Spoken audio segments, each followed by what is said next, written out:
It's been a while since I've read some slave narratives, and since I've been doing some research for my book, I thought I would share some slave narratives regarding Black women in slavery. Trigger warning, there will be mentions of SA. Let's get started. So, this is from Richard Max and his interview in 1937. Okay? Let me explain to you very plain, without prejudice, one way or the other. I have had many opportunities, a chance to watch white men and women in my long career. Colored women have many hard battles to fight to protect themselves from assault by employers, white male servants, or by white men, many times not being able to protect themselves in fear of losing their positions. Then, on the other hand, they were subjected to many impositions by the women of the household through women's jealousy. That's the precursor to what we're about to hear next. From William J. Anderson and his book, Life and Narrative of William J. Anderson, 24 Years a Slave. My master often went to the house, got drunk, and then came out to the field to whip, cut, slash, curse, swear, beat, and knock down several for the smallest offense or nothing at all. He divested a poor female slave of all wearing apparel, tied her down to stakes, and whipped her with a handsaw until he broke it over her unclothed body. In the process of time, he ravished her person and became the father of a child by her. Besides, he always kept a colored miss in the house with him. This is another curse of slavery, concubinage and illegitimate connections, which is carried on to an alarming extent in the far South.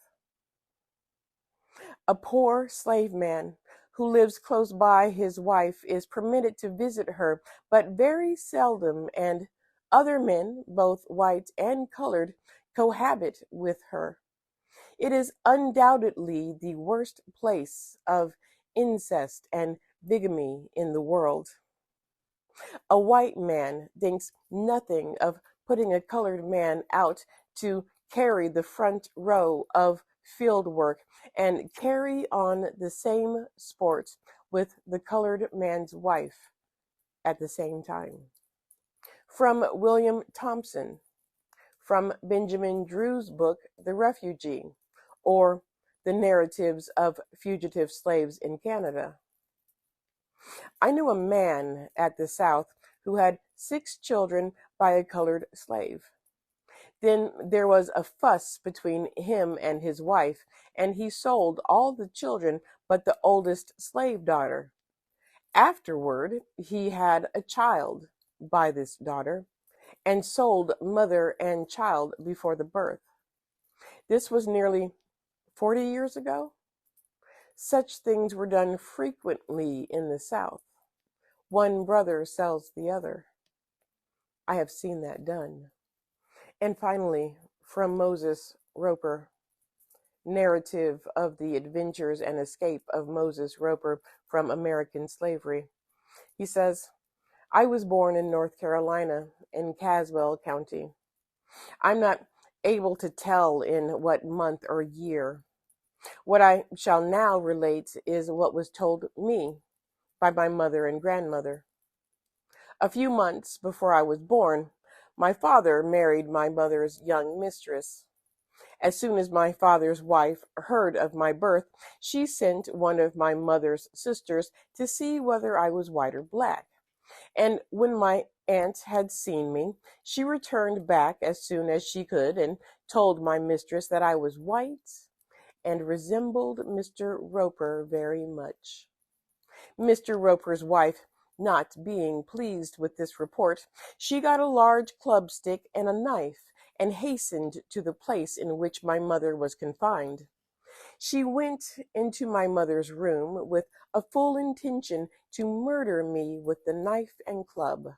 But as she was going to stick the knife into me, my grandmother, happening to come in, caught the knife and saved my life.